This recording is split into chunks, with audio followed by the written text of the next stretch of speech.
Hello, welcome to Classes Verma. Learn for knowledge. आज का हमारा टॉपिक एक है अवतल दर्पण द्वारा अप्रतिबिंब का निर्माण। अवतल और उत्तल दोनों के बारे में हम पढ़ेंगे। इसके पिछले वाले वीडियो में हमने एक गोलीय दर्पण से प्रतिबिंब का निर्माण किस प्रकार से होता है उसके कुछ नियमों के बारे में पढ़ा था। 4 नियम पढ़े थे। उन्हीं नियमों की सहायता से अब हम एक वस्तु को अलग अलग जगह पर रख कर के उसका प्रतिबिंब कैसा बनता है उसके बारे में बताएंगे। तो पहला अध्याय का है जब वस्तु अनंत पर हो, यानी कि हमारे पास में कोई प्रकाश का स्रोत है या कोई वस्तु है जो कि अनंत पर स्थित है, तो वो उस प्रतिबिंब का फोकस पर वस्तु का उल्टा छोटा तथा वास्तविक बनता है। तो प्रतिबिंब कैसा बनता है? फोकस पर बनता है और वस्तु का उल्टा बनता है, वस्तु से छोटा होता है और वास्तविक बनता है। तो अवतल दर्पण में ये दिख रहा है, ये अवतल दर्पण है। अवतल दर्पण में हम मान लेते हैं कि ये हमारे पास में एक वस्तु ए बी है जो कि अनंत पर रखी हुई है और इससे एक प्रकाश किरण आ रही है। पहली प्रकाश किरण मान लेते हैं कि ये इसके वक्रता केंद्र से आ रही है। तो जैसा हमने एक कल नियम में पढ़ा था, वक्रता केंद्र से आने वाली प्रकाश किरण वापस वक्रता केंद्र से ही लौट जाती है। दूसरी हमने यहाँ पे इसके फोकस से गुजरा और दूसरा नियम पढ़ा था हमने कि यदि कोई किरण इसके फोकस से गुजरती है तो वो टकराने के पश्चात में समांतर हो जाती है मुख्य अक्ष के। तो हमने यहाँ पे दो प्रकाश किरणें दिखाई है। जब ये दो प्रकाश किरणें आपस में एक दूसरे को जहाँ पर काटती हैं वहीं पर वस्तु का प्रतिबिंब बनता है। तो ये किरण आ रही, एक आपको इसी तरह से याद रखना है कि वस्तु अनंत पर रखी हुई है तो उससे आपको एक वक्रता केंद्र से गुजरते हुए दिखानी है एक प्रकाश किरण, एक किरण दिखानी है आपको वो फोकस से गुजरते हुए। दोनों वो आपस में प्रतिच्छेद करेंगी। जहाँ पर ये प्रतिच्छेद करती है वहीं पर वस्तु का प्रतिबिंब बन जाता है। तो वस्तु का प्रतिबिंब देखें यहाँ पे बन रहा है, जैसा कहा गया था फोकस पर बनेगा, उल्टा बनेगा तो देखिए ये उल्टा बन रहा है। छोटा बनेगा तो वो इसकी और इसकी हाइट में देखिए डिफरेंस है, ये बड़ी है और ये इसका प्रतिबिंब छोटा है। और वास्तविक बन रहा है क्योंकि यहाँ पे डेड डैश लाइन से अपन ने नहीं दिखाया है। जब डेड डैश लाइन से दिखाते हैं तो वो आभासी प्रतिबिंब होता है। यहाँ पर डार्क लाइन से दिखाया गया है जो कि ये कौन सा हो गया? वास्तविक प्रतिबिंब हो गया। ये इसका अब पहला था। दूसरा, जब वस्तु अनंत एवं वक्रता केंद्र सी के मध्य रखी हुई। अब ये वस्तु अनंत पर थी, अब हमने कहा कि वस्तु अनंत और इस वक्रता केंद्र सी के मध्य रखी हुई। तो ये आपका वक्रता केंद्र सी दे रखा है और वस्तु को हम थोड़ा पास में लेके आ गए हैं तो वस्तु यहाँ पर स्थित है। तो इसने कहा कि प्रतिबिंब एफ व सी के मध्य बनेगा। पहले एफ पर बना था, इस बार एफ व सी के मध्य में इसका प्रतिबिंब प्राप्त होगा, वस्तु से छोटा ही होगा और वास्तविक तथा उल्टा बनेगा।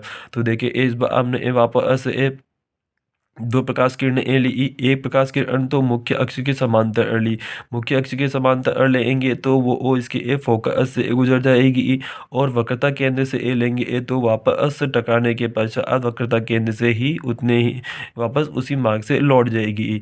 इस तरह से ये दोनों और प्रकाश किरणें यहाँ पे एक बिंदु इस पर प्रतिच्छेद करती है तो वो ये इसका प्रतिबिंब बन जाएगा। प्रतिबिंब वापस कहाँ बन रहा है? इस बार एफ व सी के मध्य बन रहा है, जैसा आपने बताया कि एफ व सी के मध्य बनेगा, वस्तु से छोटा होगा तो प्रतिबिंब वस्तु से छोटा है, वास्तविक है और उल्टा है। तो जब भी ये वस्तु अनंत और सी के मध्य में स्थित करेंगे तो हमें उसका प्रतिबिंब एफ व सी के बीच में प्राप्त हो जाएगा अवतल दर्पण में। ये सारे हम अभी ये अवतल दर्पण के बारे में पढ़ रहे हैं। दूसरा हम होने के बाद में हमारे पास में तीसरा दिया हुआ है, जब वस्तु वक्रता केंद्र पर स्थित हो, यानी कि ये अवतल दर्पण में इस बार हमने वक्रता केंद्र पर स्थित किया वस्तु को और ये मुख्य अक्ष दे रखा है, ये हमारा वक्रता केंद्र है इसका। तो इस बार वस्तु वक्रता केंद्र पर स्थित है। तो ये ए से ए बी तक तो वस्तु हो गई, इससे वापस दो किरणें निकली। पहली एक किरण तो मुख्य अक्ष के समांतर जो टकराने के पश्चात इसके फोकस से लौट गई, दिख रहा है फोकस से लौट गई है।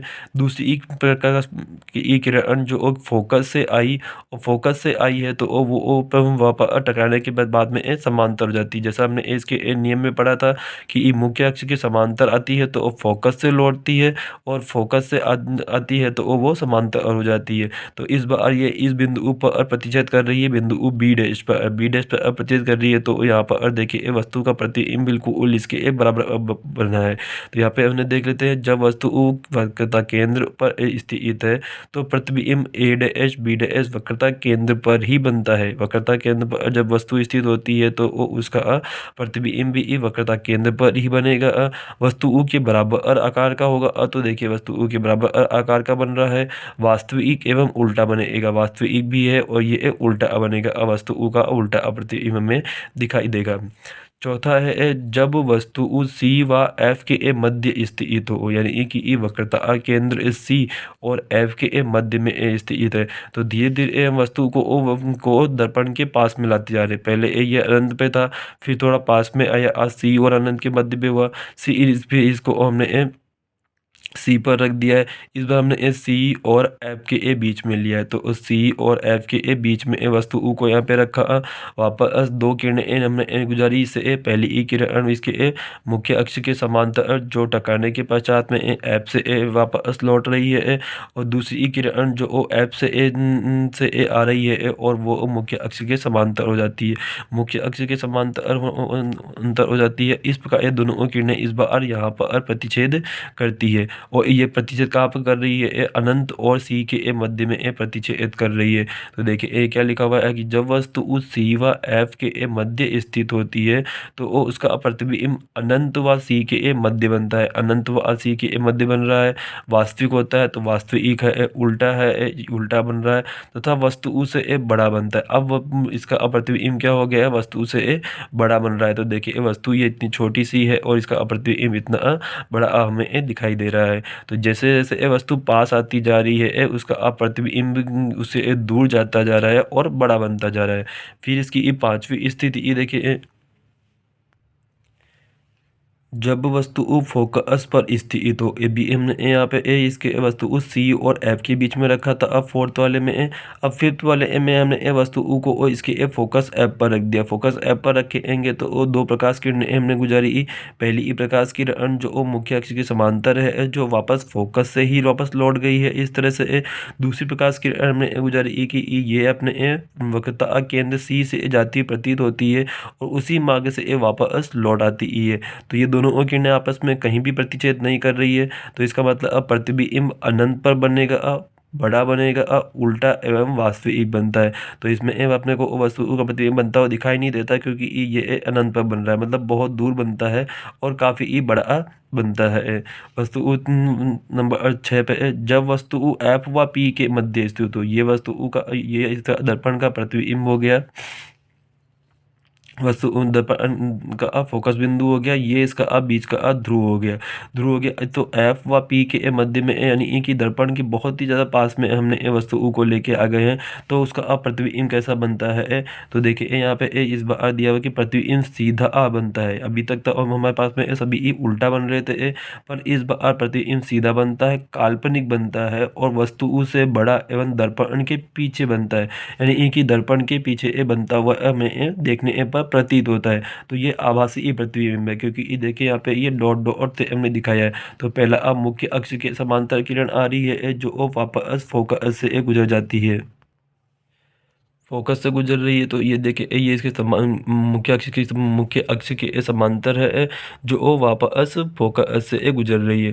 दूसरी ई किरण जो हमने इसके वक्रता केंद्र से जाती प्रतीत करी, तो वापस उसी मार्ग से लौट आती ही है।